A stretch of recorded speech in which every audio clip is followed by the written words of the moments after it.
안녕하세요. 저는 서울에 사는 40대 초반 여성입니다. 현재는 남편과 딸 둘, 이렇게 네 식구가 함께 살고 있어요. 나름 화목하고 사이가 좋은 식구입니다. 주말이면 맛있는 것도 먹으러 다니고, 함께 나들이도 나가고, 뭐 그런 평범한 가족 말이죠. 요즘 같은 시대에는 평범한 것도 복이잖아요. 평범만 하고 살아도 중간 이상은 되는 느낌이더라고요.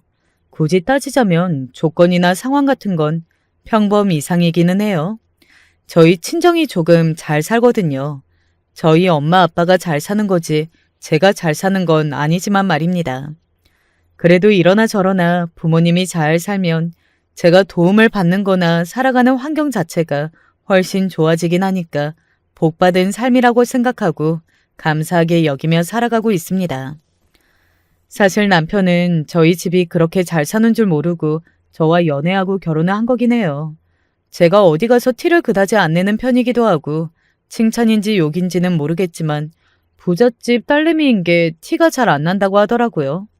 남편은 지금은 전혀 그런 걸 의식하는 것 같지는 않고요. 본인 일이 저희 아버지가 하시는 일과 전혀 상관없는 일이기도 하지만요. 제 이야기가 길었는데 제가 오늘 이곳에 사연을 보내게 된 이유는 제가 아니라 저희 동서 이야기를 조금 해볼까 싶어서입니다. 평소에 즐겨 들었는데 저희 동서 이야기도 여기에 보내면 많은 분이 재밌게 들어주실 만한 사연인 것 같아서요. 다른 집들은 어떤지 잘은 모르겠지만 저희 식구들은 시댁 친정할 것 없이 사이가 매우 좋은 편에 속해요. 뭐 대단히 자주 보거나 하는 건 아니지만 말이죠. 그 중에서도 저는 동서가 유달리 조금 애틋한 편이기는 합니다. 그렇게 된 데에는 다 그럴 만한 사연이 있기는 해요. 지금부터는 그 이야기를 해드릴게요. 동서는 어릴 때 결혼했습니다. 남편과 도련님은 나이 차이가 꽤 나는 편이었거든요. 그래서 이른 나이에 하는 결혼이었습니다. 당연히 동서도 어렸고요. 사고를 쳐서 하는 결혼도 아니었는데 두 사람의 결혼은 참 빨랐습니다. 둘 다 20대 초반이었으니까요. 저는 어린 여동생을 잃었던 경험이 있기도 했고 또 어린 나이에 둘이 함께 알콩달콩 잘 사는 게 참 예뻐 보였던 것 같아요. 게다가 그 두 사람은 주변의 도움을 받으려 하지 않고 자기들끼리 열심히 살면서 늘 노력했었거든요. 그래서 하루는 제가 이렇게 물었던 적도 있었습니다. 어른들이 다들 도와준다고 하는데 왜 그런 도움까지 안 받으려고 하는 거야? 그게 습관이 되면 언젠가 그런 도움들을 당연하게 생각하고 바라는 날이 올 수도 있는 거잖아요. 그건 당연한 게 아닌데. 저희가 일을 해서 돈을 벌 수 없는 상황이면 모를까. 지금은 젊어서 뭐든 가능한 나이인데 저희끼리 한번 잘해보고 싶어요. 이렇게 해보다가 정 안 되면 어느 날 도와달라고 할 수도 있지만 어린 친구가 참 기특한 생각만 한다고 나보다 더 어른이라고 그렇게 생각했던 것 같아요. 그렇게 예쁜 집만 골라하고 열심히 살려는 게 보이니 제가 당연히 마음이 갈 수밖에 없었습니다. 그래서 먼저 보낸 동생을 챙기듯 참 많이 챙겼던 것 같아요. 그래서 동서도 저를 참 많이 따랐습니다. 당연히 일반적인 동서지간과는 사이가 조금 다르게 보일 수밖에 없었어요. 주변에서도 친동생인 줄 아는 사람들도 있었으니 말이죠. 그럴 때마다 정말 동서가 제 동생 같다는 생각도 많이 했었고요. 동서가 아이를 낳고 저도 둘째를 낳고 키웠어야 했기 때문에 점점 만남이 뜸해졌었습니다. 육아를 한쪽만 해도 정신이 없고 평소랑은 너무 패턴이 달라져서 만나기 힘든데 저희는 둘 다 하고 있었으니 어떻게 보면 당연한 일이었겠죠. 그때를 생각하면 조금 미안한 점이 있기는 해요. 동서는 어렸고 아이를 낳고 키우는 게 처음이었는데 그래도 더 어른이고 경험도 있는 제가 도와줄 수 있었을 텐데 하고 말이죠. 아무튼 그렇게 서로 정신없어서 연락은 평소만큼 자주 주고받지 못하던 어느 날이었습니다. 늦은 밤에 동서에게 전화가 왔어요. 무슨 일이지? 순간 쎄한 느낌이 쓱 하고 스쳐 지나갔던 것 같아요. 왜 그런 느낌 있잖아요. 평소에 연락이 오지 않던 시간에 예사롭지 않은 타이밍에 전화가 온다. 그러면 오는 좋지 않은 느낌 같은 거 말입니다. 동서, 이 시간에 무슨 일이야? 최대한 아무렇지 않게 받았던 것 같아요. 설마 하는 마음으로 말이죠. 하지만 설마는 사실이었습니다. 언제나 그랬듯 좋지 않은 예감은 늘 적중하는 게 너무 신기한 것 같아요. 형님, 형님. 동서는 차마 말을 하지 못하고 울기만 했어요. 직감적으로 알 수 있었습니다. 아, 도련님에게 좋지 않은 일이 생겼구나 하고 말이죠. 그리고 그것 또한 맞았어요. 뺑손이라고 했습니다. 늦은 밤 일을 마치고 귀가하던 도련님을 치고 그냥 가버렸다고 말이죠. 병원에 도착해서 이미 까무러친 동서의 옆에서 그 말을 듣고서는 분노로 손을 떨었던 기억이 납니다. 경찰의 말로는 음주운전인 것 같다고 하더군요. 남편마저 그 자리에 주저앉았었어요. 하루아침에 자신과 나이 차이가 크게 나는 동생을 잃은 남편의 심정 또한 정말 말이 아니었을 겁니다. 온 집안의 슬픔이 들이닥쳤어요. 그 누구 하나 제정신인 사람이 없었습니다. 그 시간이 어떻게 지나갔는지 아직도 기억이 나지 않을 만큼 다들 그렇게 슬픔에 빠졌던 것 같아요. 불행 중 다행으로, 아니 다행이라는 말을 이럴 때 쓰는 것도 말이 안 되기는 하지만 어쨌든 그 뺑소니 법은 잡았습니다. 죽을 죄를 지었습니다. 제발 합의 좀 해주세요. 이대로 그냥 깜빵 가면 저 인생 진짜 끝나요. 죽을 죄를 지었으면 죽어야지. 내 동생은 이미 죽고 이 세상에 없는데 애가 이제 돌 지났는데 그런 가정을 이렇게 박살을 내놓고 너는 벌을 덜 받으려고? 나는 너 죽을 때까지 쫓아다니면서 괴롭힐 건데? 저희 집이 돈이 없는 집도 아니었고 그걸 용서할 만큼의 사람들도 아니었습니다. 아니 세상에 그 어느 누가 그런 짓을 저지르고 도망을 간 사람을 용서할 수 있었을까요? 아무튼 그 뺑소니 범은 합의금을 많이 주니 어쩌니 하면서 저희에게 탄원서를 써달라고 빌고 또 빌었지만 써주지 않았어요. 그런 일로 남편을 떠나보낸 걸 제가 옆에서 바로 지켜봐서 그런지는 몰라도 동서에 대한 제 마음은 한층 더 애틋해졌습니다. 원래도 그랬는데 더 그렇게 된 거죠. 그래서 그 이후로는 정말로 동서를 더 살뜰하게 챙겼던 것 같아요. 저는 이런 생각을 했었거든요. 내가 생각하기에는 우리 동서가 아이 때문에 어쩔 수 없이 살고 있는 것 같아. 그럴 수 있지. 그런 힘든 일을 겪으면 그럴 수가 있어. 그래서 가끔 헉한단 말이야. 얼굴을 보면 당장이라도 죽을 것 같은 얼굴을 하고 있어서 그게 너무 무서워서 더 잘해주게 되더라. 세월이 약이라는 말 말고는 달리 해줄 수 있는 말이 없다. 한 해, 두 해 지나면 동서도 점점 괜찮아질 거야. 물론 완전히 괜찮아지는 날이 오지 않겠지만 세월이 빨리 지나가길, 그래서 이 아픔이 조금이라도 무뎌지기를, 그것 말고는 바랄 수 있는 게 없었습니다. 그렇게 1년, 2년 시간이 지났던 것 같아요. 웃음이라고는 전혀 없던 동서의 얼굴에도 웃음이 비치는 날이 오고, 그리고 어느 날은 정말 아무 일도 없었던 사람처럼 대화를 나누기도 하고, 그런 날이 점점 더 많아지는 걸 느낀 어느 날이었습니다. 동서가 저에게 이런 말을 하더군요. 저도 이제 일을 해야 할 것 같아요. 일? 무슨 일? 돈 다 썼어? 내가 빌려줄 수도 있어. 남편 보험금을 다 쓰는 것도 아닌 것 같고요. 애가 크다 보면 언젠가 목돈 들어갈 일도 생길 텐데 그럴 때 생각하면 무턱대고 노는 건 아닌 것 같아서요. 또 늘 남의 도움만 받을 수도 없고 저도 좀 환경을 바꿔보면 더 열심히 살 수 있게 되지 않을까 싶기도 하고. 그 이야기를 듣고 주변에 물어보니 동서가 똑똑한 거였더라고요. 그렇게 자기 사정 모르는 사람들이랑 어울려서 사회생활하고 그러다 보면 더 금방 괜찮아지는 경우도 많아. 그래, 그런 식으로 다른 생각 없이 바쁘게 지내는 것도 좋은 방법이지. 제 친구 중에 정신과 의사인 친구가 있었는데 그 친구가 그렇게 이야기하는 걸 보고 제가 나서야겠다고 생각했습니다.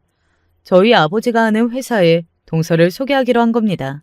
다만 동서가 주변에 도움을 받는 걸 부담스러워했고 또 폐를 끼친다고 생각하는 걸 알았기 때문에 동서에게는 비밀로 하기로 했어요.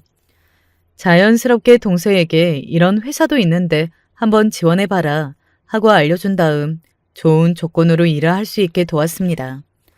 물론 나중에 알게 되면 동서가 미안해하거나 부담스러워할 수도 있다는 생각은 했지만 당시에는 그렇게라도 도와주고 싶었어요. 그리고 동서가 제대로 된 경력이 없는 사람이었기 때문에 취직이 잘 되지 않고 있었거든요. 그걸 알고 옆에서 지켜보는데도 가만히 있을 수는 없었습니다. 그렇게 동서에게 일자리를 마련해주고 시간이 조금 지난 어느 날이었어요. 일 때문에 바빠서 얼굴을 제대로 보지 못했다가 오랜만에 밖에서 밥을 먹었습니다. 언젠가부터 자기가 월급을 받았는데 저한테 꼭 밥을 사고 싶다고 계속해서 말을 해왔었거든요. 일은 할만해? 네, 아무래도 처음이라 힘든 부분도 있기는 한데 확실히 움직이고 다양한 사람들을 만나고 하다 보니까 그 전보다는 지낼 만한 것 같아요. 정말 다행이라고 생각했습니다. 동서의 표정 또한 그 전보다 훨씬 생기가 있어 보였고요. 사람이 하는 일이 생기면 활력이 생긴다고 하더니 그런 것 같았어요. 그래서 저도 동서에 대한 걱정을 그 전보다는 덜었던 것 같아요. 그렇게 또 얼마간의 시간이 지났습니다. 요즘 동서 얼굴 보기 힘드네. 회사 일이 너무 바빠서요. 그러게, 목소리도 많이 안 좋네. 그렇게 바빠? 바쁜데 괜찮아요. 오히려 이게 나은 것 같기도 하고. 그때는 그냥 바쁘지 않은 것보다 바쁜 게 도련님 생각을 덜 하게 되니까 그게 낫다는 말이겠거니 했던 것 같아요. 다른 이유일 거라고는 생각조차 하지 못했던 것 같습니다. 더구나 제가 소개해준 자리에 저희 아빠가 하는 회사였잖아요. 그래서 동서에게 뭔가 부당한 일이 있거나 그런 처우를 당하고 있다는 걸 상상조차 하지 못했던 것 같아요. 그렇게 그런 생각은 하지도 못하고 있던 어느 날이었습니다. 애가 요즘 표정이 정말 안 좋아. 회사에서 무슨 일이 있는 건 아닌지 걱정될 정도라니까. 그래도 회사에서 무슨 일이 있으면 그게 그래도 다행한 일 아니요. 너나 내 생각해서 그렇게 표정 안 좋은 것보다야 낫지? 조카를 시댁에서 봐주고 계셨거든요. 아무래도 일을 하면서 아이까지 키우는 건 불가능한 일이잖아요. 그래서 동서가 늘 퇴근길에 시댁에 맡겨둔 조카를 데려갔었는데 요즘 어디 정말 안 좋은 일이 있는지 동서의 얼굴이 좋지 못하다는 이야기를 시댁 어르신들을 통해 듣게 된 겁니다. 그네 네가 무슨 일 있는지 조금 물어봐라. 그 성격에 잘도 이야기하겠다. 걱정 끼치는 거 싫어서 맨날 억지로 웃으면서 집에 들어오는 애를. 그래도 우리보단 속내 털어놓기 쉬운 거 아니에요. 시댁 어르신들도 동서가 영 걱정이 되는지 저를 불러다 한번 물어보라고 하시더군요. 시댁 어르신들은 동서를 진심으로 걱정했거든요. 진심으로 새 출발을 했으면 좋겠다고 늘 이야기하셨습니다. 저 어린 나이에 혼자 애를 키우고 사는 게 너무 안 됐다고 말이죠. 여차하면 조카도 두 분이 책임진다는 말을 자주 하셨었고요. 그럴 때마다 동서는 그럴 생각이 전혀 없다며 손사래를 쳤지만 말입니다. 네, 제가 한번 물어볼게요. 걱정하시는 시댁 어르신들에게 그렇게 이야기한 뒤 동서에게 연락했습니다. 동서, 시간 될 때 얼굴 한번 보고 밥이나 먹자.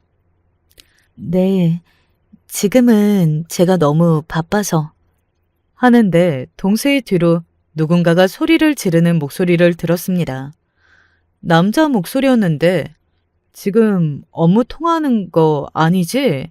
뭐 이런 목소리였던 것 같아요.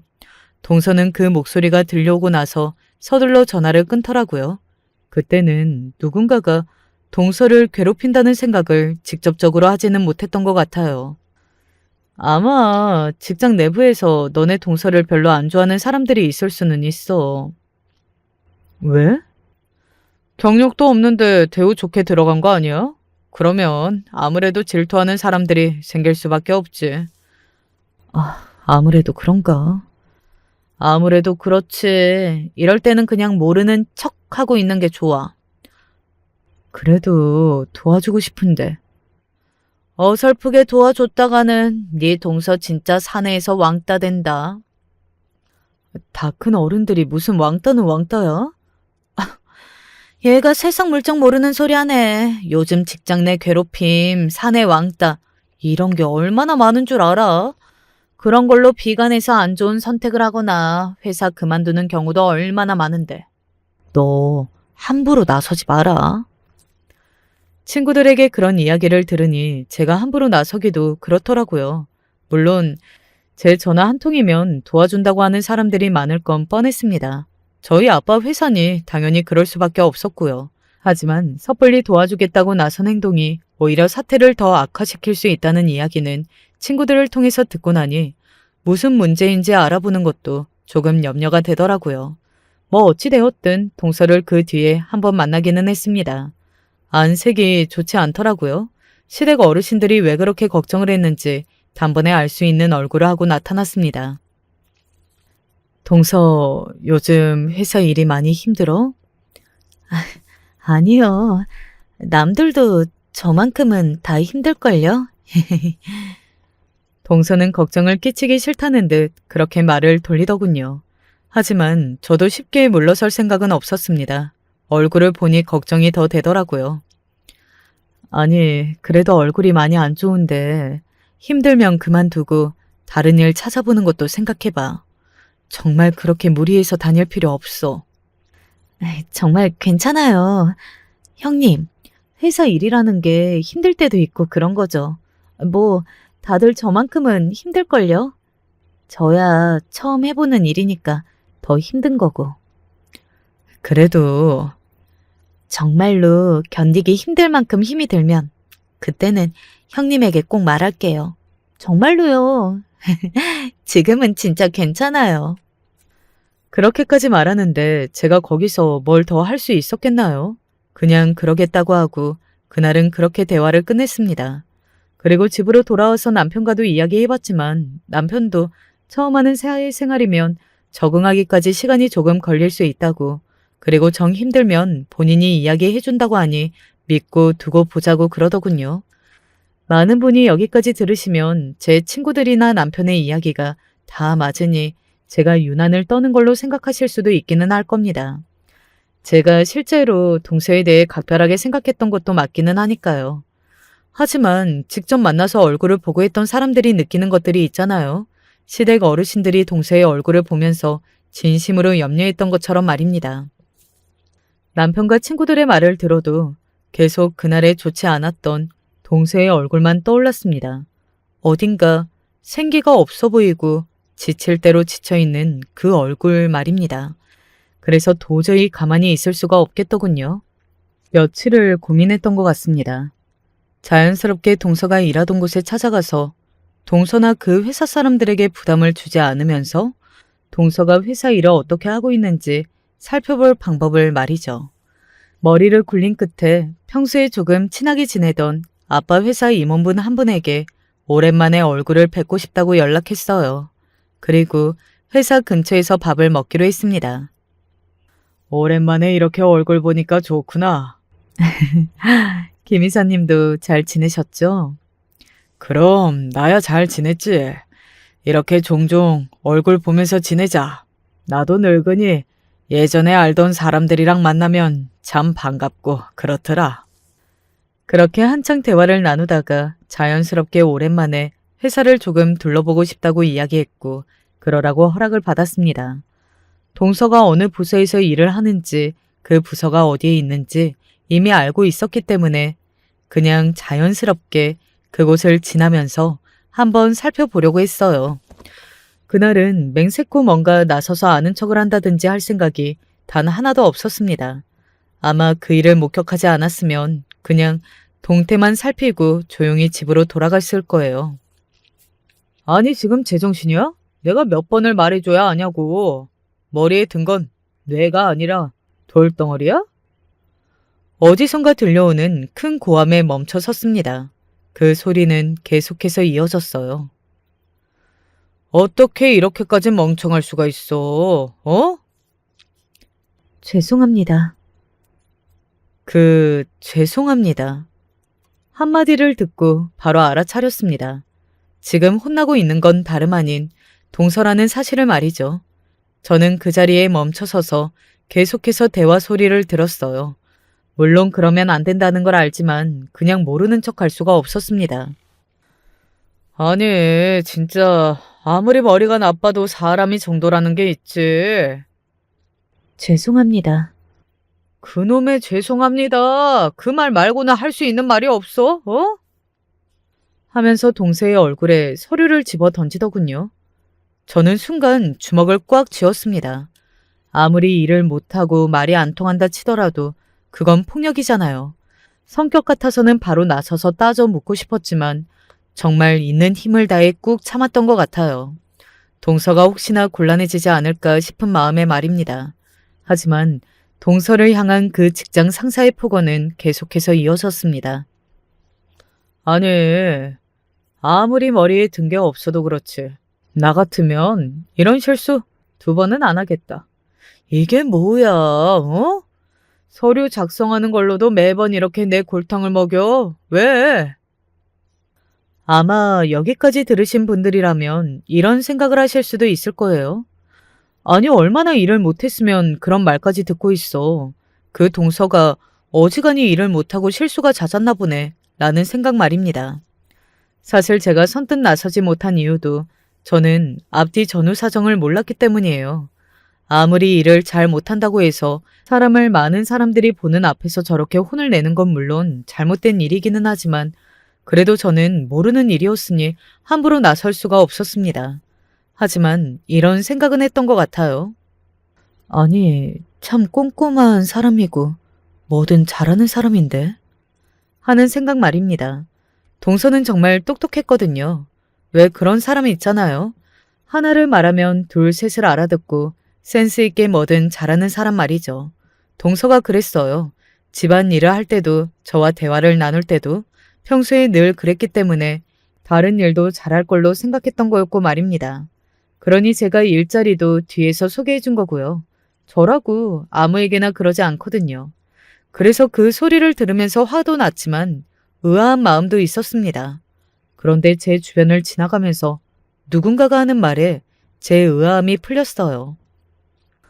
선아 씨, 저렇게 매번 저런 소리 듣는 거 이 부장님 까서 그런 거지? 그게 맞지. 뭐 다들 모르는 척하지만 자기도 이혼남이고 선아 씨도 남편 없다고 하니까 어떻게 한번 추궁거려 보려다가 까여서 자존심 상한 거지. 와, 진짜 찌질하다 찌질해. 인간이 어떻게 저렇게 찌질하냐? 그러게나 말이다. 저렇게 찌질하니 이혼도 당하는 거 아니니? 그런 말입니다. 아니나 다를까 그런 일이 있었더라고요. 그 대화를 들으니 앞뒤 상황이 다 이해가 되었습니다. 그러니까 동서가 일을 정말로 잘 못해서 저렇게 말도 안 되는 폭언을 듣고 있던 게 아니라 다른 부당한 이유가 있었던 거예요. 그건 앞서 들으신 것처럼 동서를 어떻게 한번 해보려다가 실패한 이유였고 말입니다. 그 이야기까지 듣고 나니 더 참을 수가 없어졌습니다. 그런데도 바로 나서지 않았던 건 동서가 제가 뒤에서 도와준 상황을 하나도 몰랐기 때문이었어요. 하지만 저를 나설 수밖에 없게 만드는 폭언들은 계속해서 이어졌습니다.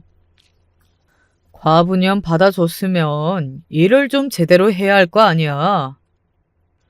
그 말에는 가만히 앉아서 듣고 있던 다른 직원들도 놀라는 게 보였어요. 어떻게 그런 단어를 입에 담을 수 있지? 하고 경악하는 듯 서로를 마주보는 게 제 눈에도 보였습니다. 평소에 그런 말을 하는 사람이라면 그간 동서를 얼마나 괴롭혀왔는지도 단번에 알 수 있는 문제였어요.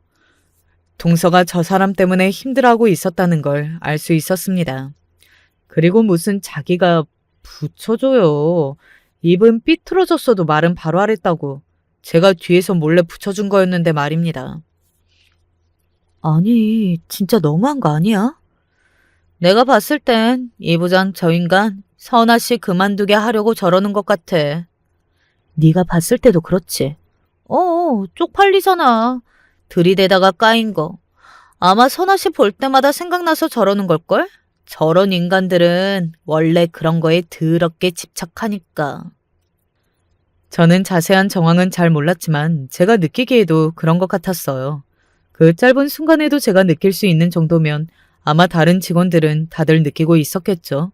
저는 더 이상 참을 수 없었습니다. 제가 나서야겠다고 생각했어요. 이래서 나이 많고 멍청하고 집에서 애 키우는 거 말고는 할 줄 아는 여자들 불쌍하다고 받아주고 그러면 안 된다니까? 말씀이 너무 심하신 거 아니에요? 나서려던 제가 그 자리에 다시 한번 멈춰 섰습니다.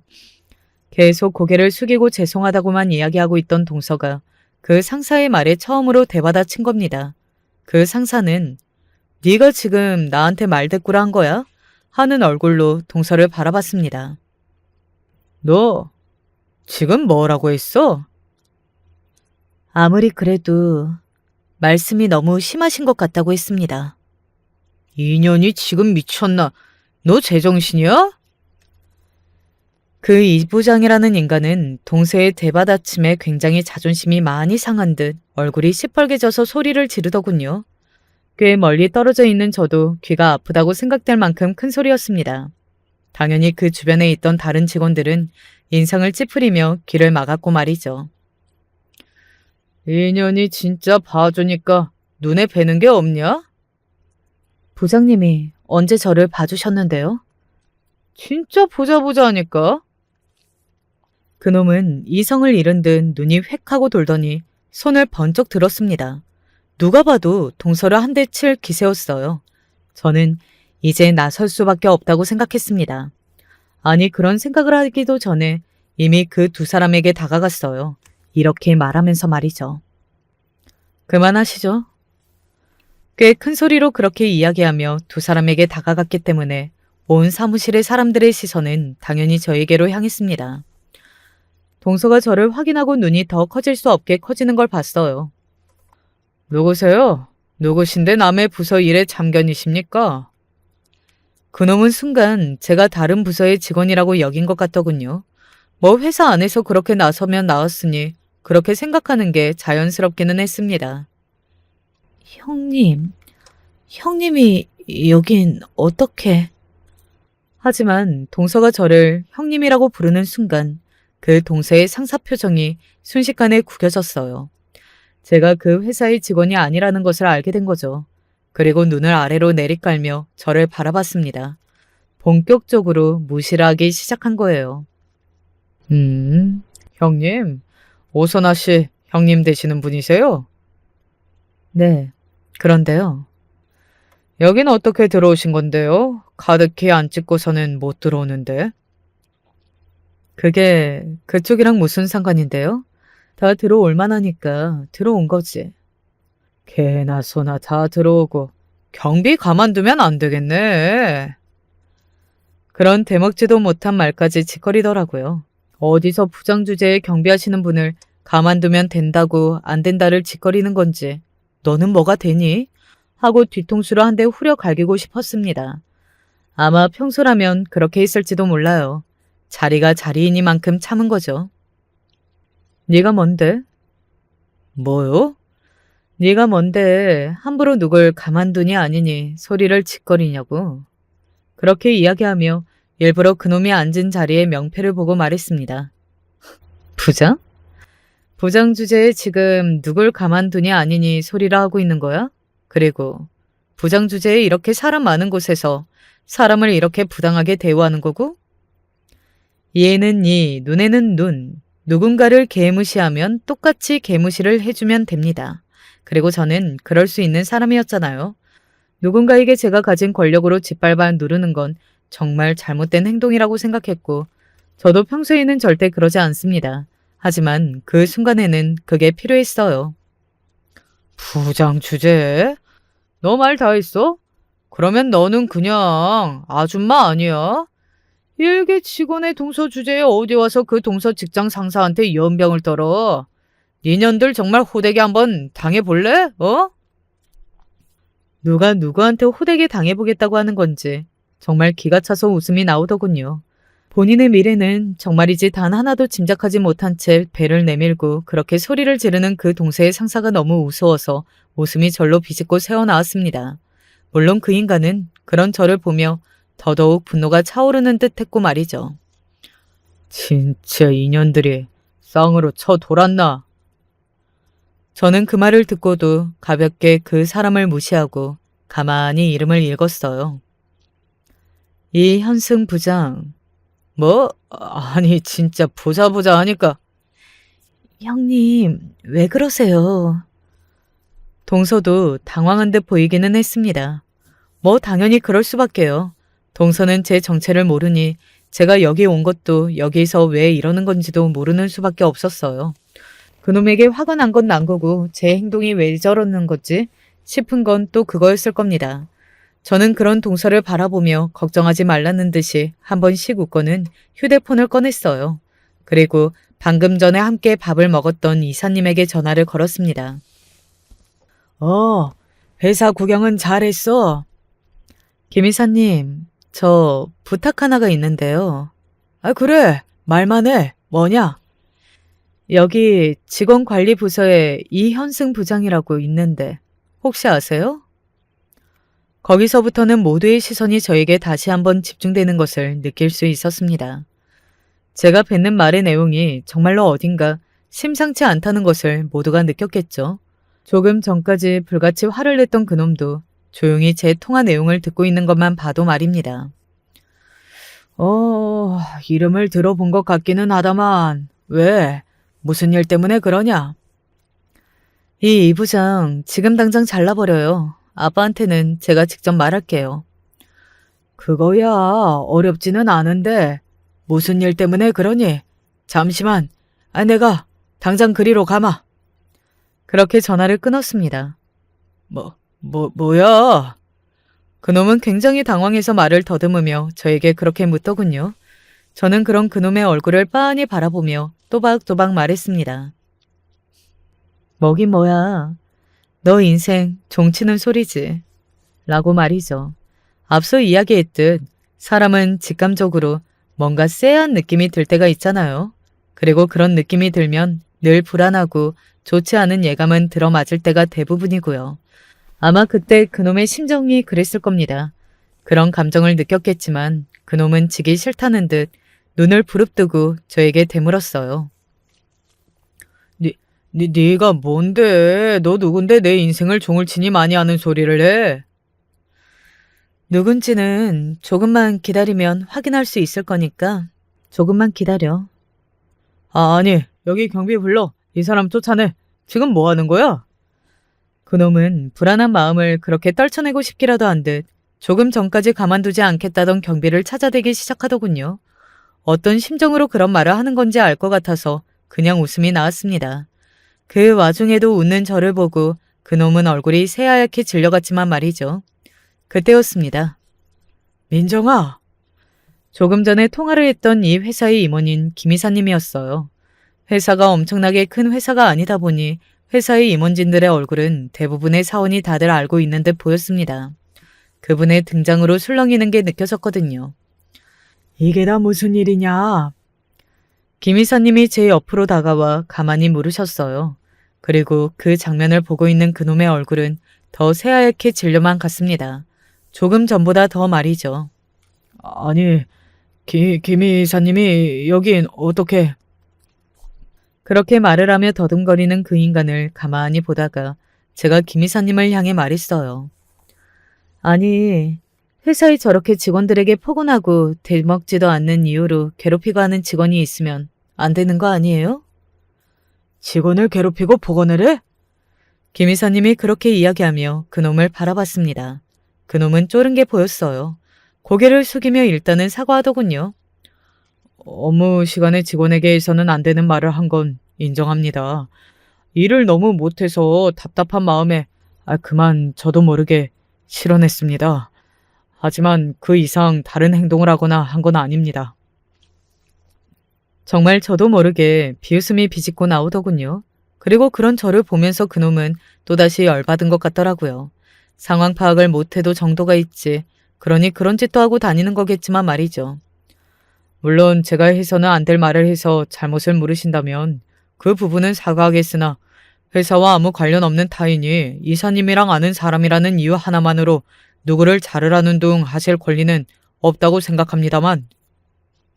언뜻 들으면 맞는 말 같기도 했지만 그 인간은 이미 뒤에서 수작질을 여러 번 하다가 그게 안 통하니 동서에게 화풀이하는 거라는 걸 제가 들은 뒤였고, 다른 직원들도 그놈을 질겁하는 걸 봤기 때문에 그 자식의 말을 당위성이 없었습니다. 그리고 그놈이 결정적으로 모르는 게 하나 있었어요. 저는 김 이사님과 아는 사이인 게 아니잖아요. 그놈은 제가 김 이사님이랑 아는 사이인 정도로 보고 그런 말을 한 것 같았습니다. 그런 말을 직원들 앞에서 아무렇지 않게 서슴없이 하는 사람이 버젓이 회사 안에서 일을 하고, 그런 사람을 많은 직원이 상사로 모셔야 한다는 건 부당한 일이 아닐까 싶은데요. 그리고 사내 분위기를 위해서라도 그건 좋은 일이 아니지 않겠어요? 제 말에 그놈은 인상을 팍 쓰더군요. 아니 대체 그쪽이 우리 회사 뭐라도 되느냐 지금 계속 이런 말을 하는데, 임원분과 개인적인 친분이 있다는 이유 하나만으로 모든 걸 마음대로 할 수 있는 것처럼 구는 게 굉장히 주제 넘다고 생각 안 하세요? 내가 임원분 하나 안다고 그랬어요? 제가 그렇게 반문하자 다시 한번 정적이 흘렀습니다. 아마 그 인간은 다시 한번 쎄한 그 감정을 느꼈을 거예요. 다시 말을 더듬기 시작했거든요. 그럼 여러 명이라도 안다는 거예요? 그 말에 제가 픽 하고 웃었습니다. 그러고는 말했어요. 여러 명 알고 또 이 회사에 지분이 있으면 이런 말할 자격 충분한 거죠. 지분이라고요? 아마 그 인간은 그때까지만 하더라도 제가 숨겨진 대주주쯤 되나 이런 생각을 했을 겁니다. 정황상 그렇게 생각할 수 있었어요. 회사의 임원진도 안다고 하고 지분이 있으면 어쩌고 하는 말을 했으니까요. 하지만 이건 꿈에도 몰랐을 겁니다. 아버지 좀 불러주세요. 제가 이 회사 오너의 딸이라는 사실을 말입니다. 김 이사님이 잠시 통화를 하겠다며 사무실을 나갔고, 그와 동시에 사무실의 모든 직원이 웅성거리기 시작했어요. 갖가지 추측들이 오고 갔습니다. 그 중에는 회장님 따님인 거 아니야? 하는 말도 있긴 했던 것 같아요. 형님, 이게 어떻게 된 일인지. 동서가 놀란 눈으로 저에게 다가와 그렇게 말했습니다. 저는 일단은 동서에게 사과했어요. 동서의 허락 없이 몰래 이 회사에 취직시킨 거였고, 또 그로 인해 겪은 일이었잖아요. 그리고 말하지 않은 것도 미안했고요. 미안해. 동서가 다 알면 내 도움은 받지 않을 것 같아서 말 안 했어. 제가 동서에게 사과하고 있는데 누군가가 사무실 문을 벌컥 열고 안으로 들어왔습니다. 아빠였어요. 여기 이 사람들은 회장님으로 알고 있는 저희 아빠요. 이게 다 무슨 일이냐? 대충 듣기는 했다만. 그냥 저 사람만 잘라주시고, 그리고 사내에서 이런 직장 내 괴롭힘 같은 게 더 있는지 아버지가 조사를 좀 해주세요. 제 입에서 나온 아버지라는 말에 모두가 그 자리에서 굳는 게 느껴졌습니다. 그리고 그놈의 얼굴은 더 이상 하얗게 질릴 수 없을 만큼 새하얗게 질렸어요. 나중에 회사 안에서 돈 소문으로는 그때 그놈이 오줌을 지르는 걸 봤다는 사람도 있더라고요.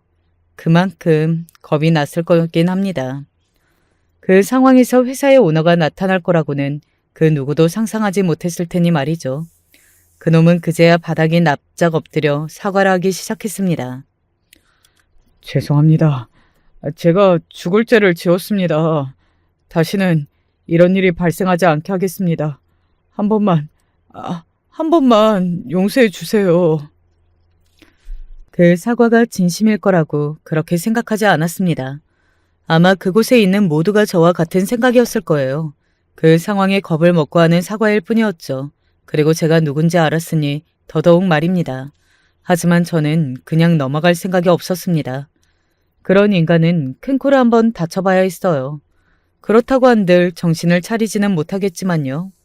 그날은 일단 그렇게 마무리했습니다. 그냥 거기서 그 인간을 더 작사를 내고 싶었지만 동서가 혹시나 더 곤란해지지 않을까 해서 그냥 그만뒀던 것 같아요. 물론 그렇다고 그 인간을 그대로 내버려둘 생각은 없었지만 말이죠. 동서와는 긴 이야기를 나눴습니다. 물론 제가 몰래 취직을 시켜준 것에 대해서 아무렇지 않아 한 건 아니었어요. 본인은 본인 능력으로 취직이 되었다고 생각하고 있었고 또 본인이 그렇게 본인은 아니었지만 낙하산으로 채용이 된 거면 다른 누군가의 기회를 뺏는 게 아닌가 하는 걱정을 하더라고요. 뭐 그마저도 참 동서 같았지만 말이죠. 하지만 도와주고 싶었던 제 마음과 그리고 다른 누군가의 자리를 빼앗은 게 아니라는 말에 더 이상 다른 말 없이 넘어갔던 것 같습니다. 물론 속으로는 어떤 생각을 더 하는지는 모르겠지만 일단은 제 진심을 아니까 별 말을 하지 않았던 것 같아요. 회사를 그만두거나 그러지는 마. 들어보니까 동서 일 너무 잘한다고 다들 그랬다던데? 그건 제가 형님이랑 동서지간인 거 알아서 하는 말 아닐까요? 아니야. 그 전에도 다들 잘하는데 그놈만 지랄이라고 그런 말들 했었대. 동서는 동서 자신한테 자신감을 가질 필요가 있어. 그리고 만약에 도움을 받거나 누릴 수 있는 게 있다면 어느 정도는 받아가며 살아가는 것도 다 세상 사는 방법이라고 말이죠. 너무 남에게 손해를 끼치지 않기 위해 지나치게 노력하며 살피는 일이 오히려 남들에게는 더 마음 쓰게 하는 일이 될 수도 있다는 사실도 돌려서 좋게 이야기했어요. 동서는 대충 알아들은 것 같았습니다. 그래서 회사를 그만두는 일은 일단 보류하는 걸로 결정을 내렸어요. 더 다녀보고 결론 짓는 것도 나쁘지 않을 거라는 제 설득이 통한 건지 어쩐 건지 말이죠. 그리고 그 일도 다 있는 일이었더라고요. 새삼 내심 그냥 하는 말이길 바랐었는데 말이죠. 동서가 남편이 없다는 사실을 알고서는 치근덕댄 그 일 말이죠. 그 사실을 알고 노골적으로 들이대며 잘해주다가 어느 순간 거절을 하자 태도를 완전히 바꿔서 괴롭히기 시작한 건 말입니다. 그래서 그간 동서가 표정이 좋지 않았고 말이죠. 일단은 부서를 다른 곳으로 이동시키고 조사를 들어가기로 했다. 바로 자르는 건 문제가 커질 수 있어서. 아무래도 정직원을 아무 이유 없이 자르는 건 문제가 커질 수 있다는 아빠의 말에는 저도 동의를 했습니다. 당신은 너무 화가 나서 자르라는 둥 그런 말을 한 거였지만 그게 바로 되지 않는다는 것쯤 저도 잘 알고 있어요. 다만 그런 이슈가 있는 건 사실이었으니 부서는 이동됐다고요. 그리고 얼마 지나지 않아 그놈이 여태 저질렀던 일이 그뿐만이 아니었다는 사실을 이사님을 통해 듣게 되었습니다. 그런 식으로 여직원들한테 이성적으로 접근하고 자기 마음대로 안 되면 괴롭혔던 일이 잦았던 모양이야. 여기저기서 증언들이 넘쳐나고 있다고 하더라. 그런데 여태 왜 아무도 몰랐죠? 다들 알고 있었는데 선뜻 나서지 못했던 거겠지. 혹시나 불이익이 있을까 싶었어. 그런데 회장님 따님분이 직접 나섰다고 하니 자신에게 불이익이 오지 않을 거라는 생각이 들어서 그간 당했던 일들을 다 증언하기 시작한 거고. 네가 큰일했다. 이 문제로 사내 분위기가 긍정적으로 많이 바뀌고 있다고 말이죠. 알게 모르게 사내에서 여자 직원들을 차별하거나 기분 나쁜 농담을 하는 경우들도 줄고 있다고 말입니다. 뭐 저는 그런 부분까지 다 생각하고 한 행동은 아니었지만 결과적으로 그렇게 되고 있다니 좋은 일이라는 생각이 들더군요. 그리고 좋은 소식은 또 들려왔습니다. 저 회사 계속 다니기로 했어요. 동서가 그런 소식을 전해왔습니다. 고민이 많았는데 일이 너무 재미있고 사람들도 너무 좋고 또 누군가에게 도움을 받는 게 그렇게 나쁜 일은 아니라는 것을 받아들이기로 했다고 말입니다. 물론 그 일이 일어나지 않았으면 더 좋았겠지만 여러모로 전화 위복이 된 것 같아서 저도 참 마음이 좋았던 것 같아요. 그리고 얼마 지나지 않아 그놈은 해고 조치가 되었다고 들었습니다. 본인의 잘못으로 해고가 된 거라 퇴직할 때 받을 수 있는 혜택들도 대부분 받지 못하고 나가야만 했고 또 소문이 너무 파다하게 나서 다른 회사에 취직도 어려울 거라고 말이죠. 다 본인의 업보인 거죠. 그렇게 살면서 언젠가 그 대가를 받을 거라는 생각을 하지 못한 게 참 멍청했던 거지. 저에게 복수를 하겠다며 일을 간다는 이야기를 들었습니다. 동서가 그 이야기를 해주면서 저를 걱정하더라고요. 저랑 형님을 가만두지 않겠다고 그런 소리를 하고 다닌다던데 괜찮을까요? 아마 그러지 못할 거라고 동서를 안심시켰어요. 제가 조금 알아본 바로는 그놈의 부모님들도 혹시나 자기 아들의 일이 소문이 날까봐 쉬쉬한다고 들었고 또 자식도 있다고 들었거든요. 그래도 잃을 게 있는 인간인지라 섣불리 움직이지는 못할 거라고 동서를 안심시켰습니다. 그리고 그런 인간은 원래 말뿐이지 실제로 행동은 또 못하거든요. 겁이 많아서요. 뭐 한번 저에게 전화가 온 적은 있기는 합니다. 내가 가만히 있을 것 같아? 가만히 안 있으면 뭐 네가 어쩔 건데 뭘 할 수 있는데 복수할 거야. 내가 무슨 짓을 할지 무섭지 않아? 그러는 너는 내가 무슨 짓을 할지 안 무섭냐? 나는 이미 회사도 잘렸는데 네가 그거 말고 나한테 무슨 짓을 더 할 수 있는데? 그렇게 말하는 그 인간에게 자신의 처지를 다시 한번 일러줬습니다. 너는 부모도 있고 너 자식도 있잖아. 그런 제 말에 순식간에 입을 다물고 조용해지더군요. 그리고는 제가 할 소리를 본인이 하더라고요. 지금 협박하는 거야? 말은 바로 하자. 네가 먼저 나한테 전화해서 가만 안 둘 거라는 둥 개소리에 대면서 협박한 게 먼저다. 너희 부모님 지인들에게 그리고 자식들에게 아들이 그리고 아빠가 어떤 인간인지 다 소문내고 싶지 않으면 조용히 닥치고 없는 듯 살아라. 나는 제 말에 씩씩거리며 전화를 끊더군요. 알 수 있었습니다. 다시는 이런 일로 저희 신경을 긁는 일은 없을 거라고 말이죠. 그런 인간들은 그렇게 겁을 주면 정말 쥐죽은 듯이 살 인간들이거든요. 꼴의 가족들에 대한 체면은 중요하게 생각해서 말이죠. 그 일은 그렇게 모두 다 마무리가 되었습니다. 동서는 저희 아빠 회사를 잘 다니고 있고 그 일로 사내 분위기는 굉장히 좋아졌으며 또 그 이후로 동서는 회사에서 여직원들에게 굉장히 인기가 많아졌다고 하더라고요. 요즘 둘째 표정이 너무 좋지 않니? 회사 일이 좋게 잘 해결이 된 것 같더군요. 시댁 어르신들은 다들 모르세요. 괜히 그런 일 전하면 속상해 하실 것 같아서 말하지 않았거든요.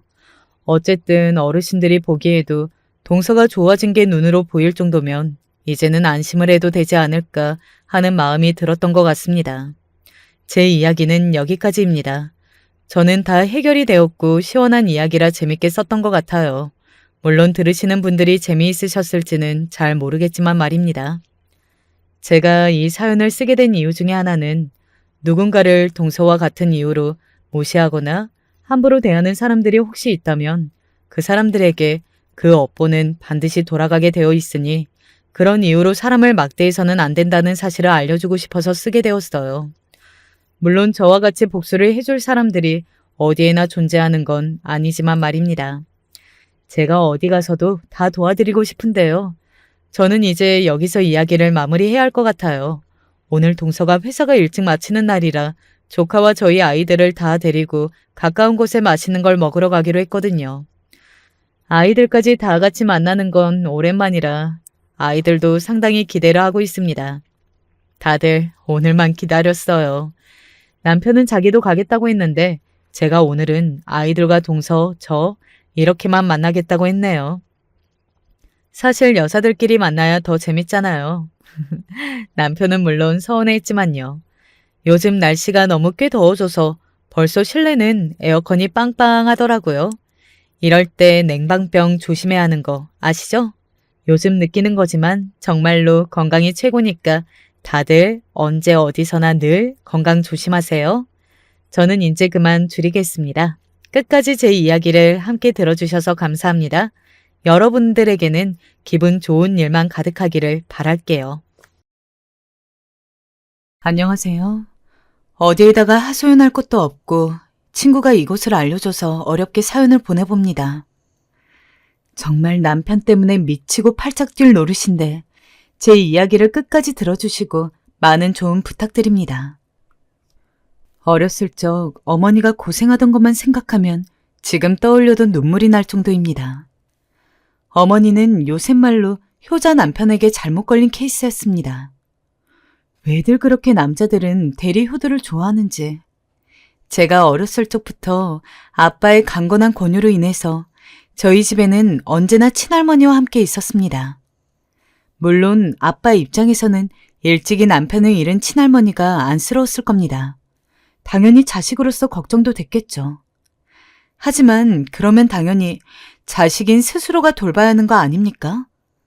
아무리 기억을 되짚어봐도 어렸을 적 친할머니를 돌보는 것은 오로지 저희 어머니 몫이었어요. 엄마는 왜 맨날 할머니 옆에만 있어?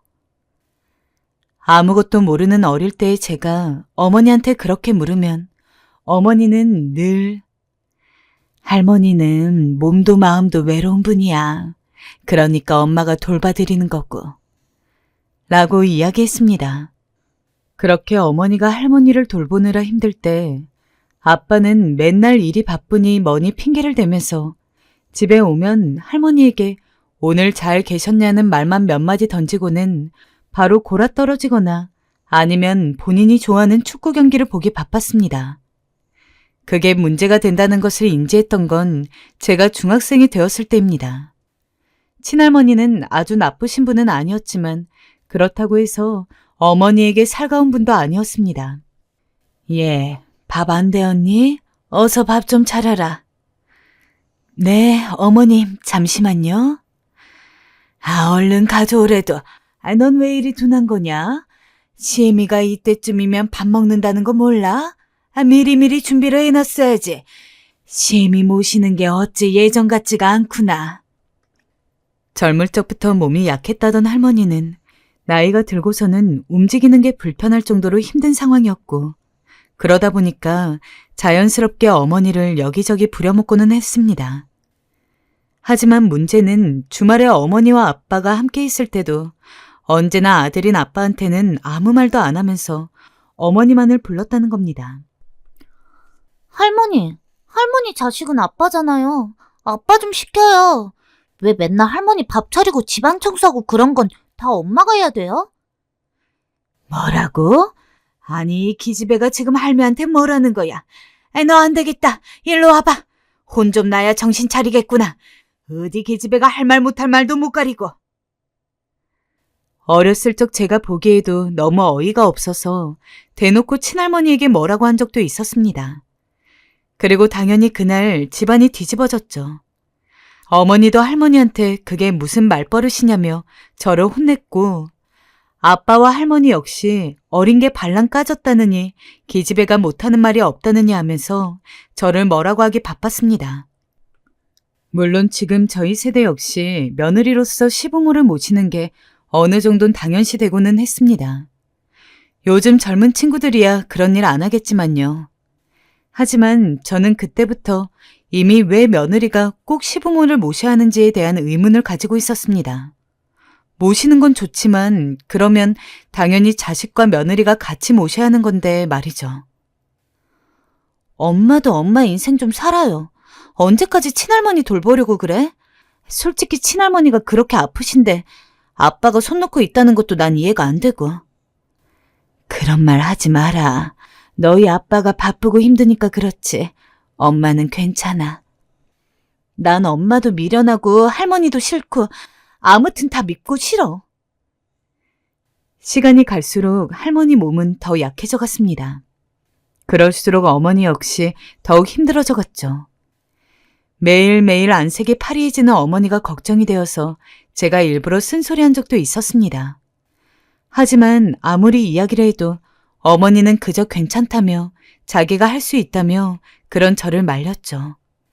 아무리 엄마가 괜찮다고 하지만 저로서는 이해가 가지 않았습니다. 만약에 어머니가 할머니 돌보는데 시간을 뺏기지 않았다면 쉬는 것도 훨씬 많이 쉴 수 있었을 테고 조금 더 여유 있게 사는 게 가능했을 텐데 차라리 어머니가 집에서 집안일만 하는 전업주부고 돈을 아빠만 벌어오면 또 몰랐을 겁니다. 하지만 당시 대부분의 월급을 아빠가 벌어오는 것은 맞았지만 어머니 역시 주방일 등을 하며 자그맣게나마 생활비를 벌고 있는 상황이었습니다. 은미야, 여기 와서 엄마 어깨 좀 주물러 줄래? 아이고, 어깨가 왜 이리 쑤시지? 엄마, 많이 아파? 어머니는 시어머니 돌보랴, 일하느랴, 몸이 10개호도 모자랄 정도로 힘든 삶을 사셨고, 그래서 어린 전 엄마가 아플 때마다 아픈 곳을 꾹꾹 주물러 드리곤 했어요. 물론 조금 크고 나서부터는 제가 옆에서 어머니를 도와드리고는 했지만 여전히 왜 친할머니를 아빠가 돌보지 않는가에 대한 의문은 가시지 않았습니다. 중학교를 지나고 고등학교를 지나고 제가 대학교 2학년이 됐을 때 드디어 어머니의 고생은 막을 내립니다.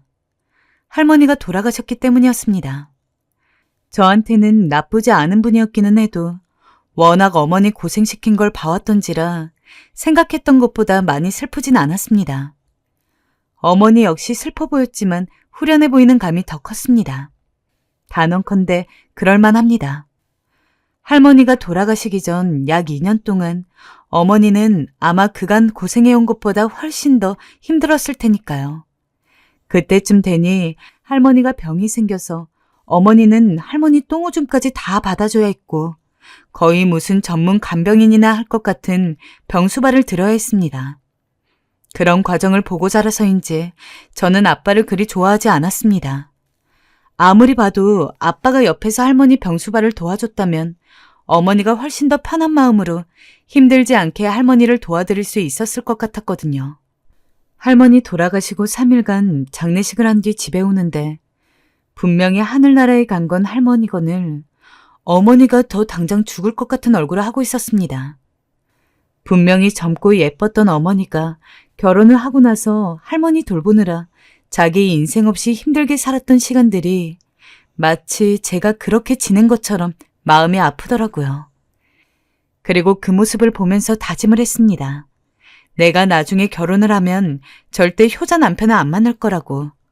혹시나 효자 남편을 만난다고 하더라도 내가 나서서 시부모 모시고 살지는 않을 거라고요. 사실 부모님 모습을 봐오다 보니까 결혼이란 것을 꼭 해야 한다고 생각하진 않았습니다. 물론 부모님이야 빨리 결혼을 해라, 얼른 결혼해서 아이 낳고 해야지 안정된 가정을 이룰 수 있다며 제가 얼른 결혼하기를 바라셨지만 마땅한 사람이 없기도 했고 무엇보다도 아무나랑 결혼할 수는 없는 거니까 제 나름대로도 좋은 사람이 있어야 결혼을 하든 말든 고려라도 해볼 텐데 남자친구를 사귀어도 그렇게 오래 간 적이 없었습니다. 또 헤어졌어? 아니, 너는 어떻게 남자친구를 사귈 때마다 이렇게 금방 헤어지니? 걔가 이번엔 결혼하자고 하는 거야. 만난 지 1년도 안 됐는데 무슨 결혼? 아니, 싫다고 했더니 바로 헤어지자고 하더라. 아니, 너 나이면 이제 결혼 생각 할 만하지? 아니, 정말 안 할 거야, 결혼? 네, 남자친구와 이별이 빠른 이유는 간단했습니다. 남자들이 죄다 저를 사귄 지 얼마 되지도 않아서 은근슬쩍 결혼 이야기를 꺼내며 이제 우리 결혼하자. 부모님 먼저 뵈러 갈까? 라며 혼자 북치고 장구치고 하는데 어떻게 그런 사람이랑 오래 만나겠어요. 애초에 결혼 생각도 크게 없었기에 떡줄 사람은 생각지도 않는 발언이기는 했지만 아무리 그 남자와 결혼하지 않을 거라고 하더라도 애초에 결혼을 쉽게 생각하는 그런 마음을 가지고 있는 사람과 길게 인연을 이어가고 싶지가 않았습니다. 나중에 어머니 역시 제게 조심스레 물어봤지만 이 모든 이야기를 어머니에게 자세히 할 수는 없었기에 그냥 성격이 안 맞아서 취향이 나랑 달라서라며 핑계를 댔죠. 그러다 만나게 된 것이 지금의 남편이었습니다. 남편은 제가 사귄 남자들 중에서 처음으로 섣불리 결혼 이야기를 꺼내지도 않았으며 부모님에 대한 효심을 깊게 드러내는 말도 한 적이 없었습니다. 이 사람을 만나면선 결혼을 하게 된다면 이런 남자랑 하면 좋겠다라는 생각이 자연스럽게 들더라고요. 누구랑 사귀기만 하면 얼마 안 가서 금방 헤어지던 제가 오랜만에 1년 이상 만나는 남자가 생기자 어머니는 내심 이제 우리 딸이 결혼하려나? 하며 저의 결혼 소식을 기다렸습니다. 은미야, 그 남자 엄마한테 데려와봐. 엄마가 봐줄게. 응? 이번 주말 어떠니? 엄마, 아직이요. 아직 우리끼리 결혼하자고 얘기 나온 건 아니라서요. 조금만 기다려줘. 어머니는 기대감을 잔뜩 드러내시며 저리 물었지만 전 그럴 때마다 뒤로 미루었습니다. 물론 저도 좋은 사람 만나면 결혼을 할 생각이 있었기에 지금의 남편과 조금 더 만나게 되면 정말 진지하게 이후의 관계까지 생각해 봐야겠다 싶었지만 그래도 저에게는 확신이 필요했거든요. 분명 그런 이야기에 일절없이 결혼을 했는데도 불구하고 막상 결혼하고 나면 손바닥 뒤집듯이 바뀌는 경우도 있었으니까요. 나 사실 당신한테 할 말이 있어. 나는 옛날부터 우리 엄마가 친할머니 모시느라 힘들어하는 것만 봐서 절대로 그렇게는 안 살 거라고 다짐해왔어. 그래서 말인데 나는 우리 부모님은 딸인 내가 챙길 거고 반대로 당신도 당신 부모님은 스스로가 챙겼으면 해. 물론 반대로 당신한테 우리 부모님 수발 들어달라고 부탁하지도 않을 거야. 당신을 좋아하고 당신이랑 결혼하면 괜찮을 것 같다고 생각하고 있지만 이 부분이 나랑 맞지 않으면 나는 솔직히 지금 관계를 더 이어가는 게 힘들 것 같아. 직설적이라면 직설적이었을 겁니다. 하지만 괜히 돌려 말하면서 어줍잖은 기대를 품게 하고 싶지도 않았습니다. 그리고 애초에 저의 이런 말에 화를 내면서 관계를 끊을 사람이면 빨리 끊어내는 게 저로서도 좋은 일이었으니까요. 하지만 이런 제 말에도 남편은 화를 내지 않았습니다. 그래, 은미야. 네 생각이 그렇다면 그렇게 하자. 사실은 나도 그쪽이 더 좋다고 생각하고 있었어. 그러니 너무 염려하지 말고 나랑 결혼하는 거 생각해 줄래? 남편의 확답까지 듣고 나니까 결혼을 더 미루기가 힘들었습니다. 당시 남편은 35이었고 저는 32이었는데 조금 늦은 나이에 저희는 결혼을 하게 되었습니다. 제 결혼 소식을 저보다 더 좋아하는 것은 저의 어머니였습니다. 뭐라고? 우리 은미가 드디어 결혼을 하는구나. 아이고, 이렇게 좋은 일이 어딨니? 대견해라. 그래, 언제 데리고 올 거니? 식은 언제쯤이고? 엄마, 딸 결혼하는 게 그렇게 좋아? 그럼 이보다 좋은 일이 어딨어. 엄마가 얼마나 걱정이 많았는데 네가 하도 데리오도 원하는 남자는 안 만날 거다. 그럴 바에는 그냥 평생 혼자 살 거라고 입에 달고 다니니까 내심 네가 이러다가 진짜로 죽을 때까지 결혼 안 할까 봐 걱정하고 있었지. 그래도 좋은 사람 만나 결혼을 한다고 하니까 엄마는 마음이 많이 놓인다. 엄마는 정말로 저희의 결혼을 그 누구보다 축복해 주셨어요. 남편도 듬직해 보인다며 마음에 들어했고요. 결혼하고 나서는 그냥 여느 부부처럼 평범하게 지냈습니다. 저희끼리 신혼집을 따로 얻어서 살았고 명절과 생신 때마다 친정집에 그리고 시댁에 갔죠. 하지만 그렇다고 해서 시집살이가 없었냐면 그건 또 아닙니다. 따로 살기는 했지만 시어머니는 이것 좀 너무한 거 아닌가 싶을 정도로 저희 집에 오는 경우가 많았습니다. 어머니 오셨어요? 그래, 왜 표정이 그러니? 내가 또 와서 놀란 표정인데? 아니에요. 일단 들어오세요. 날씨가 밖에 어찌나 더운지 얼른 에어컨부터 켜봐라. 너 저번에 내가 말한 거 기억하지? 화장실 청소는 매일 해야 한다고. 오늘 했니? 또 시어머니는 약간의 결벽증이 있으셨는데 그걸 그대로 저희 집에도 적용하려 했죠. 그게 아주 큰 문제였습니다. 아이고, 이 창틀 먼지 좀 봐라. 애미야, 너네 이 먼지 다 마시고 살 거니? 이게 폐로 기관지로 들어가면 다 병이 되는 거야. 얼른 걸레 가져와 봐라. 네가 안 하니 나라도 해야지. 시어머니는 걸레를 들고 저희 집 이곳저곳을 쑤시고 다녔습니다. 정말 보기만 해도 스트레스였죠. 그리고 집에 오지 않을 때는 늘 전화를 해서는 우리 아들이 갈비찜 좋아하는 거 알지? 내일은 오랜만에 몸보신 좀 시켜라. 예전에 너 없을 때 집에 갔더니 냉장고가 아주 말이 아니던데 너 우리 아들 식사는 제대로 먹이고 있는 거니? 라며 정말 귀에 못이 박히도록 남편 챙기라는 이야기를 하시더군요. 남편한테 이야기를 해도 효과는 잠깐이었습니다.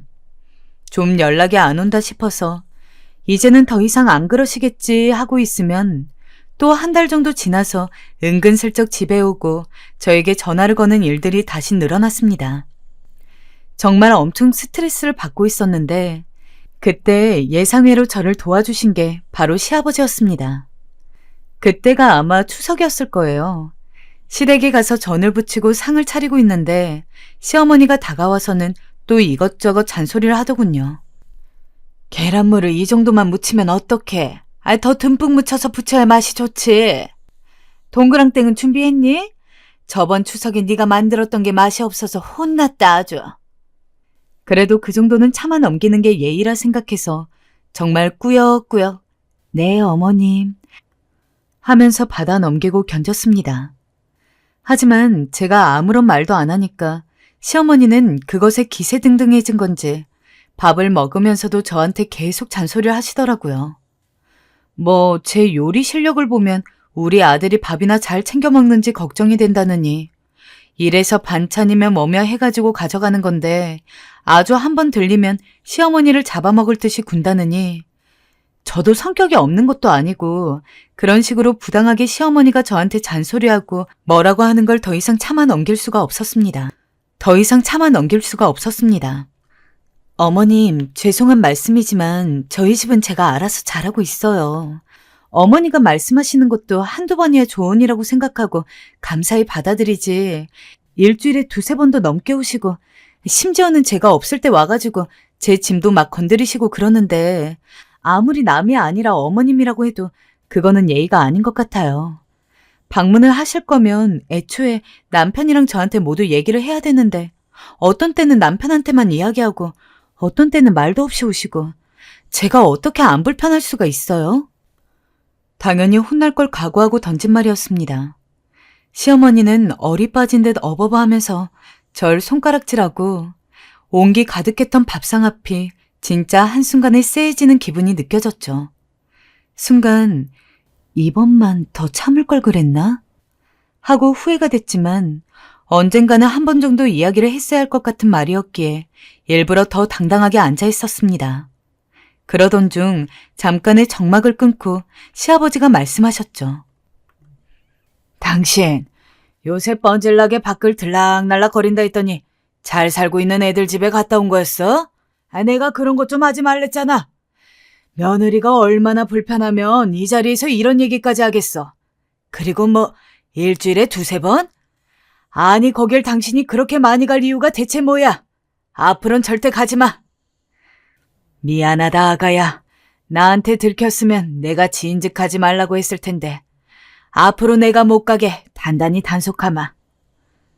뭐라고요? 당신 지금 내 앞에서 며느리 편드는 거예요?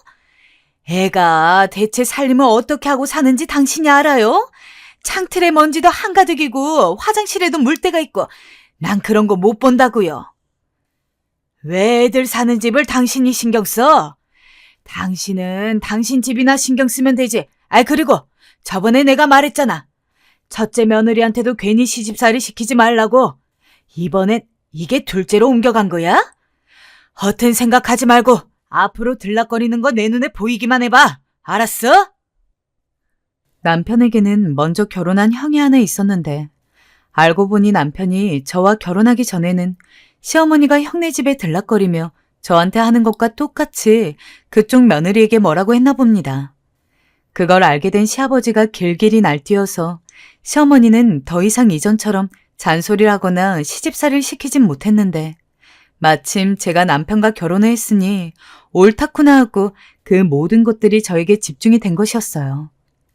시아버지가 음성을 높이니 시어머니는 꿀먹은 벙어리가 돼서 아무 말도 못하고 있었습니다. 아버지, 그 정도만 하세요. 라고 남편이 조용히 이야기를 했으나 시아버지는 오히려 너는 너네 엄마가 그런 줄 알았으면 네 아내 생각해서라도 먼저 나서서 그러지 좀 말라고 해야 되는 거 아니야? 남편이 돼가지고 아내가 의지도 못하겠다. 오히려 너보다는 네 아내가 더 강단이 있어 보이네. 앞으로 또 네 엄마가 그러는데 너 제대로 못 말리면 그때는 내가 가만히 안 있을 줄 알아라. 라며 제 편을 들어줬습니다. 얼마나 어깨가 으쓱거리는지 밥 먹는 내내 기쁨의 웃음 때문에 광대가 올라가서 참느라 죽는 줄 알았습니다. 그에 반해 시어머니와 남편은 잔뜩 풀이 죽은 얼굴이었고요.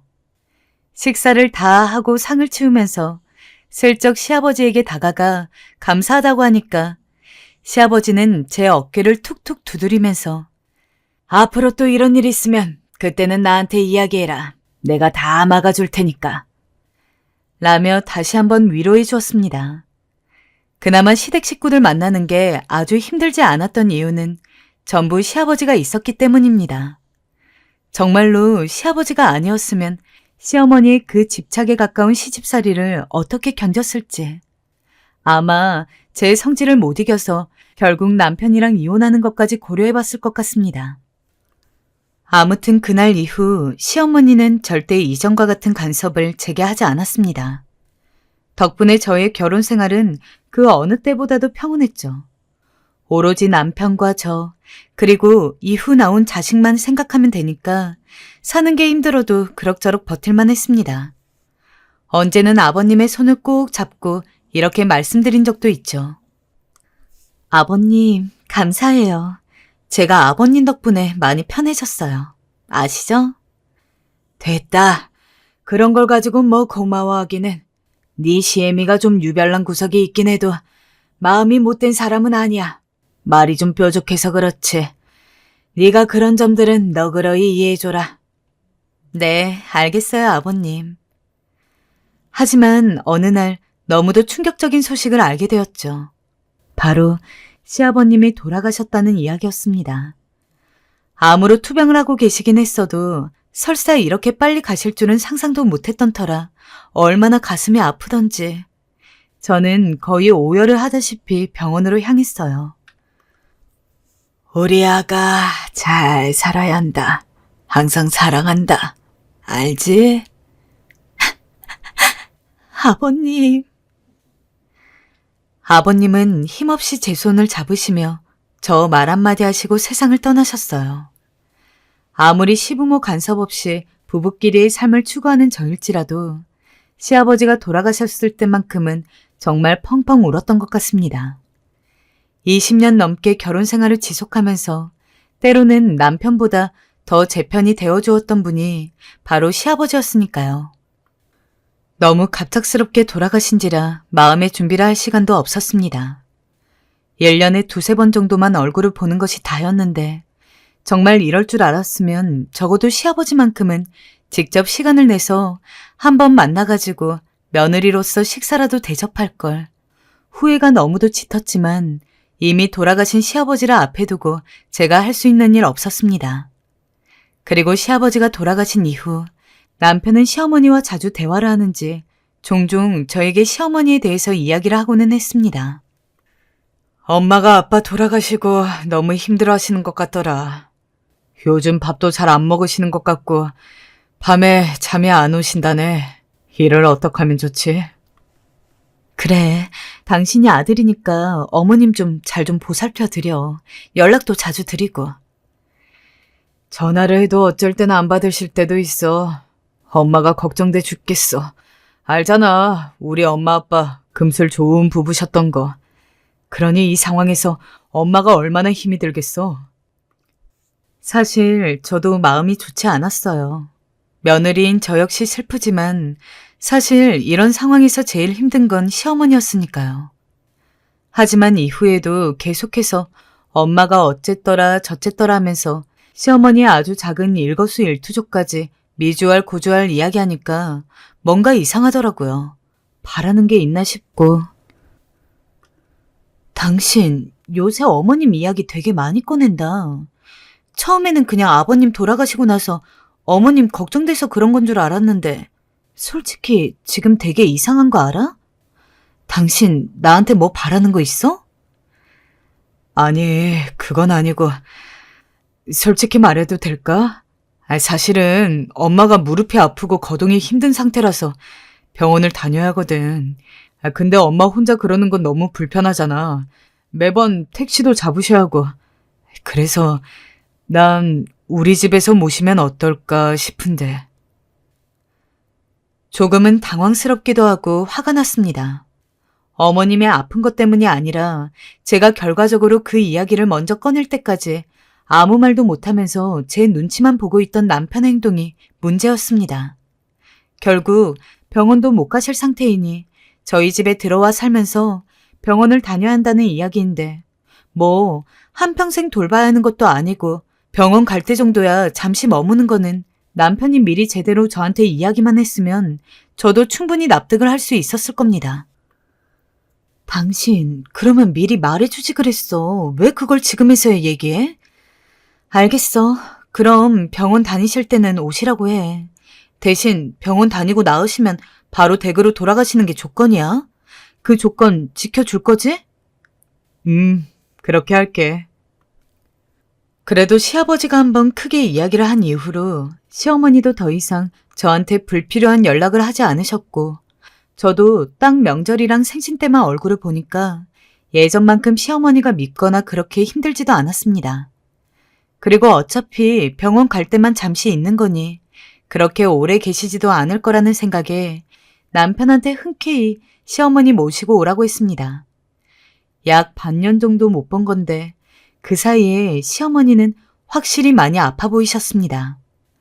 걷는 것도 절뚝거려서 저나 남편이 옆에서 부축을 하지 않으면 굉장히 불안했고, 계단을 오르내리는 것도 하나 올라가는데 몇 분을 쉬시는지, 애초에 몸이 안 좋으시다는 이야기를 전해 듣고서 오시라고 한 거지만 실제로 보니까 제 생각보다 훨씬 더 힘들어 보이셨습니다.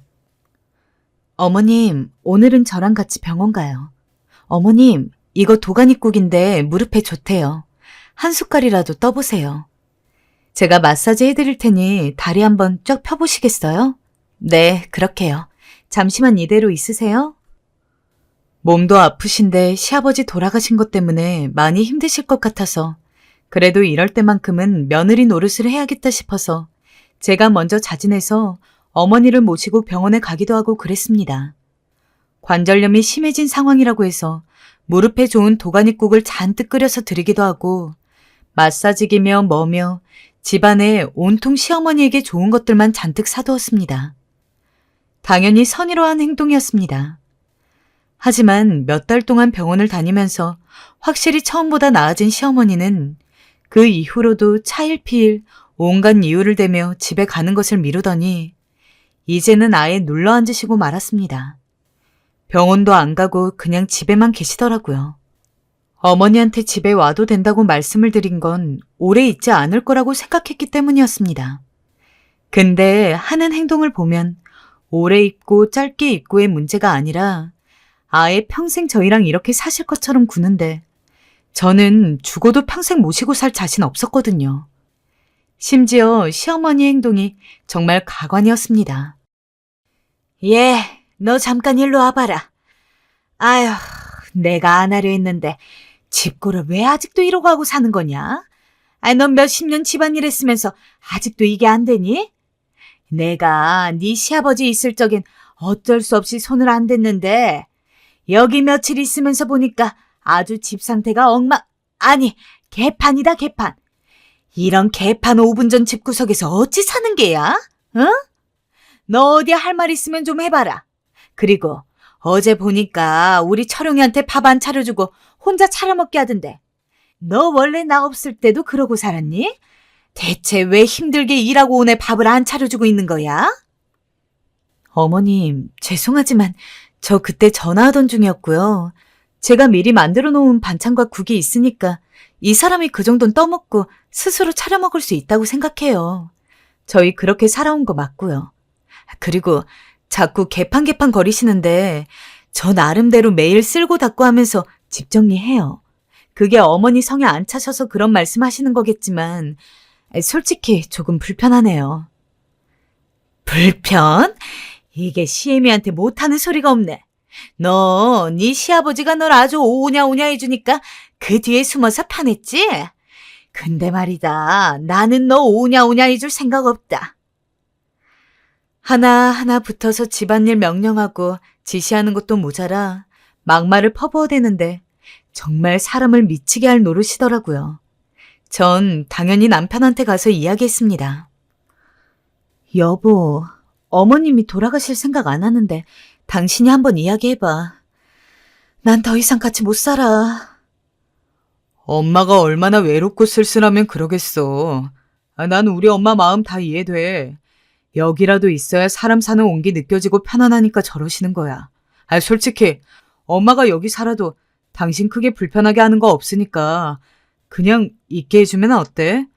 우리가 자식된 도리로서 아픈 엄마한테 먼저 가라고 하는 건 너무 매정하잖아. 집에서 시어머니 밥 차려주고 빨래하고 청소하는 거 하나도 안 도와준 양반이 아주 입이 트여 있다고 말은 잘하더군요. 어처구니가 없어서 콧방귀를 한번 뀌었습니다.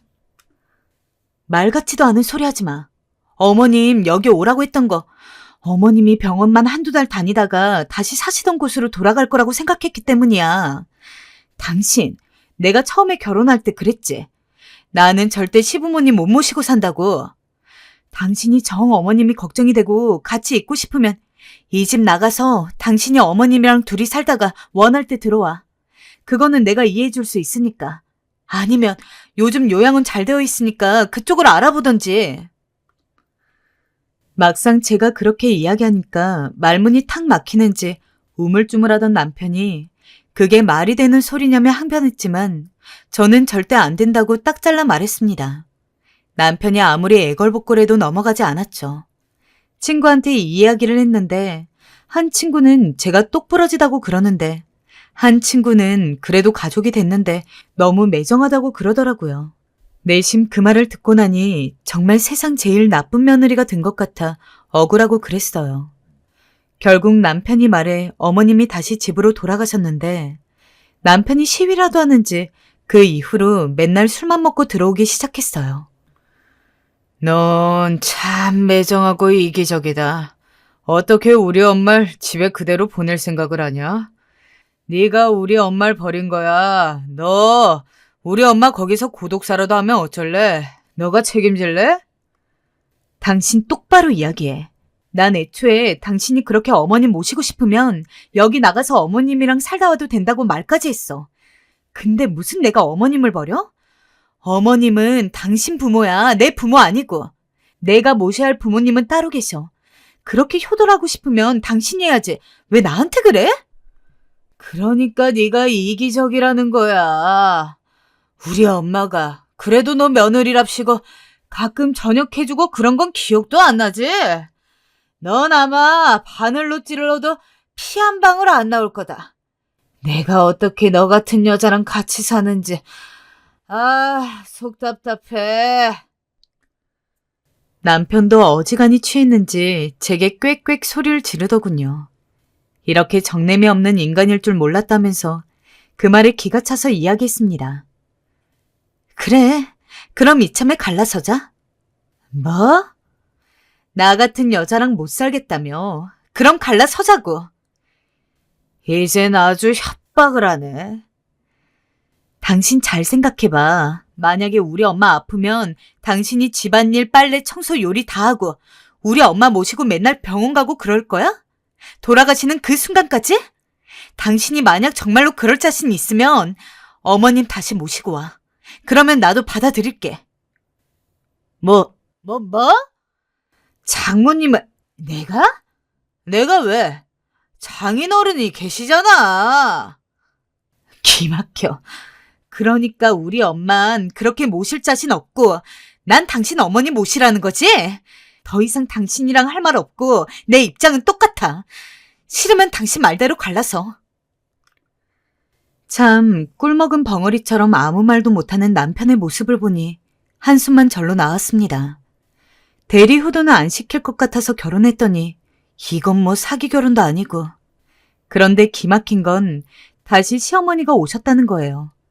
저한테 전화를 하셔선 갑자기 큰 가방 몇 개를 가지고 집에 들어오시더군요. 어머니, 어쩐 일이세요? 이 가방은 또 뭐고요? 뭐긴 뭐야. 니네 집에서 살 거니 몇 개 짐 좀 챙겨온 거지. 네? 너 설마 내가 나간 거 정말 아예 나간 거라 생각한 거니? 아니, 나는 그럴 생각 없다. 난 니네랑 살 거야. 그때 내가 간 건 짐 정리하러 간 거다, 얘. 나 좀 더우니까 물부터 일단 떠와봐라. 내 짐 정리도 좀 하고. 기가 차 한숨이 흘러나왔어요. 그리고 이젠 안 되겠다 싶어 솔직하게 말씀드렸습니다. 어머님, 저 어머님이랑 못 살아요. 왜? 못 산다니? 그게 무슨 말이냐? 어머님, 저희 집에 있으실 때 저한테 어떻게 하셨어요? 사사건건 다 집안일 간섭하시고 저한테 이거 해라 저거 해라 지시하셨죠? 저 그런 어머니 모시고 살 자신 없어요. 저도 이제 나이 들어서 몸 아프고 스트레스 받는다고요. 그러니 죄송하지만 나가주셔야겠어요. 뭐야? 너 단단히 미쳤구나. 미쳐도 단단히 미쳤어. 내가 너 그간 봐준 건 이뻐서가 아니야. 다 네 시아버지 때문이었지. 하도 며느리들한테 관심 끌어하니까 꺼준 거다. 근데 대체 네 시아버지도 없는 마당에 뭘 믿고 그러는 거냐? 너 어디 감히 시애미한테 말을 그따위로 해? 너 이러는 거 사돈도 아시니? 결국 그날의 싸움은 점점 더 커졌고 시어머니는 그 사이 제 집으로 들어와 아이 방 한 칸을 차지하고 나오질 않으셨어요. 그리고 그날 밤 남편이 들어왔을 때 시어머니가 쪼르르 나와선 남편 다리를 붙잡고 엉엉 울었습니다. 나 정말 속상해 죽겠다. 이래서 늙으면 죽어야 하나 보다. 죽어야 해. 네? 엄마, 진정하고 말씀해봐요. 무슨 일이에요? 여보, 우리 엄마 왜 이래? 글쎄 얘가 나한테 뭐라 하는지 아니? 나 못 모시고 산댄다. 나 같은 시어머니 트세다고 기세다고 죽어도 못 모시고 산대. 내가 뭐 그리 몹쓸 짓을 했니? 지난 몇십 년간 니들이 필요한 거 다 해주고 베푼 죄밖에 없는데. 아이고. 말도 안 나오더군요.